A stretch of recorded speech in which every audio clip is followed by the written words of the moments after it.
Meus amores, bom dia. Nossa aula de história de hoje, no nosso livro de história, hoje, segunda-feira, dia 20 de setembro de 2021. Olha aqui no nosso livro de história.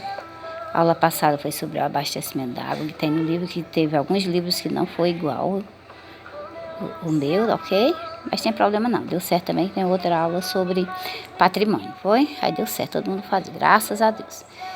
Hoje a gente vai ver a nossa aula na página 72 até a página 77, tá bom? Qual é o tema da nossa aula de hoje? A vida no campo e as migrações. Migração de pessoas se deslocar de um lugar para outro. E aí, vamos falar sobre essas migrações dessas pessoas que saíram, que migraram de suas terras para voltar para uma terra que não é sua, ok? Olha, aí tem essas palavras aqui, que você vai procurar aqui, viu? Vai encontrar aí. Uma brincadeirinha divertida, viu? Para você conversar e procurar aí e colocar X, viu? E aí, nós vamos para a página 74, que é a nossa leitura de hoje. Que o subtema é as grandes plantações, a cana-de-açúcar. Uma das grandes plantações dos portugueses aqui foi exatamente a grande plantação de cana-de-açúcar que estava no auge na época, viu? Aí vamos conhecer como é que eles, além de plantar a cana, para que servia, viu? Aí vem para cá falar sobre isso aqui. Vamos ler comigo o que é que vai falar do nosso conteúdo sobre a plantação de açúcar de cana. Todo mundo conhece cana de açúcar, não é? Olha aí o chão trabalhando. Ó, antes da gente ler essa página, vamos falar aqui como é que era aqui, nessa página aqui, exatamente vamos dizer assim, o sítio na fazenda, o que é que tinha na fazenda para poder ter exatamente o final, onde ele plantava e depois fazia o açúcar. Olha aqui. Observe bem as imagens. O que aconteceu primeiro aqui, ó. Bem aqui é a casa grande, onde moravam os senhores, donos da fazenda e donos dos escravos, donos das pessoas para trabalhar na lavoura, ok? Bem aqui é uma capelinha, sempre tem uma igreja. Olha aqui. Aqui é a moenda, onde moe a cana para tirar o caldo da cana, a garapa, para depois colocar ela no fogo e daí transformar ela em rapadura e açúcar, ok? Olha, a senzala, viu? Sabe onde é a senzala? A senzala é exata, para que ela servia? Para moradia dos escravos, viu? Ficava na senzala, onde eles dormiam, muitas vezes eles ficavam amarrados, uma vida de muito sofrimento. Esse aqui é o giral. O giral é exatamente para secar, onde depois que colocava a garapa no fogo, que ela estava preparada para o açúcar, então para secar era no sol, aqui em cima, viu? Ó, então vamos ver aqui o que vai falar sobre a plantação de cana para depois ser transformada em açúcar. Vamos lá. Leia comigo, tá bom, meus amores? Página 74. Há cerca de 500 anos, durante o período colonial, os colonizadores portugueses decidiram montar no Brasil engenhos para produzir açúcar, artigo muito valioso na Europa naquela época.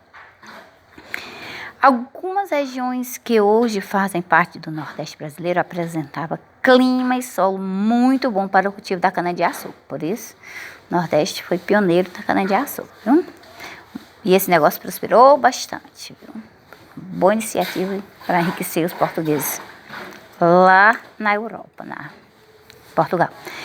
As plantações de cana-de-açúcar eram feitas em grandes propriedades rurais de monocultura, em grandes propriedades, viu? Plantavam muita cana-de-açúcar, era claro, para produzir muito açúcar. Que consiste no desmatamento vamos dizer, preparar muita terra, cortar muita planta, destruir muitas plantas para poder plantar a cana-de-açúcar, né? De toda a região, para que seja cultivada apenas uma espécie de planta. Muitas plantas foram cortadas para apenas plantar a cana-de-açúcar, que era o alvo deles, né? Apesar de facilitar a produção, a monocultura empobrece o solo e reduz seus nutrientes, tornando a terra infértil. A terra vai ficar pobre em nutrientes, né?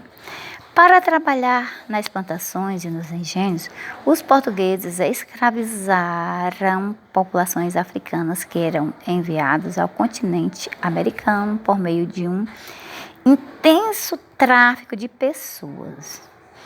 Gente, muitos escravos foram trazidos da África para vender para os portugueses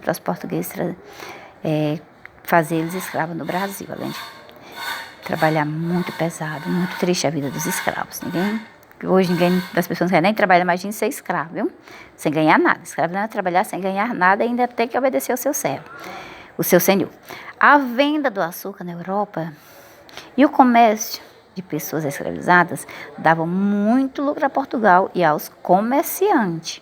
Na década de 1570, cerca de 60 engenhos foram construídos no território brasileiro, que além do Nordeste expandiu também para o Sudeste. Mas esse número era 4 vezes maior em menos de 100 anos. Cresceu bastante, todo mundo querendo plantar, querendo todo mundo enriquecer.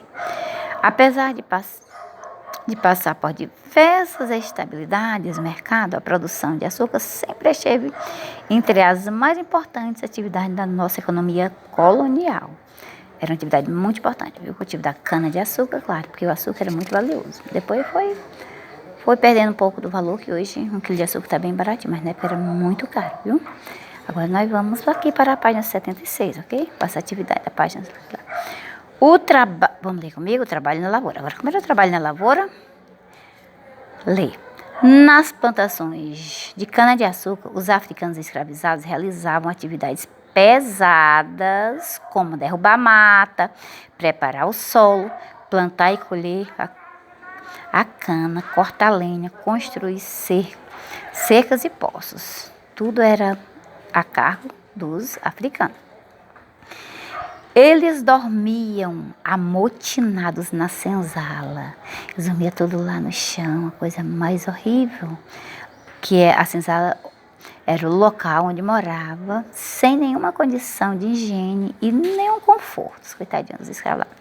Os africanos escravizados eram submetidos a várias formas de violência, como castigos físicos, e até morriam de levar pia e de fome, viu, gente? Sem beber água, sem nada. Eles não suportavam essa situação e, por isso, muitos fugiam. Alguns eram capturados e sofriam ainda muito mais. Onde chegavam a morrer, né? De tanto ser castigado. Resistência à escravidão. Olha bem aqui, essa vai falar exatamente do Quilombo do Zumbi dos Palmares, que foi um grande guerreiro negro que fugiu e ele fez o quilombo dele em Alagoas, viu? Na Serra. Lá ele lutou com muitos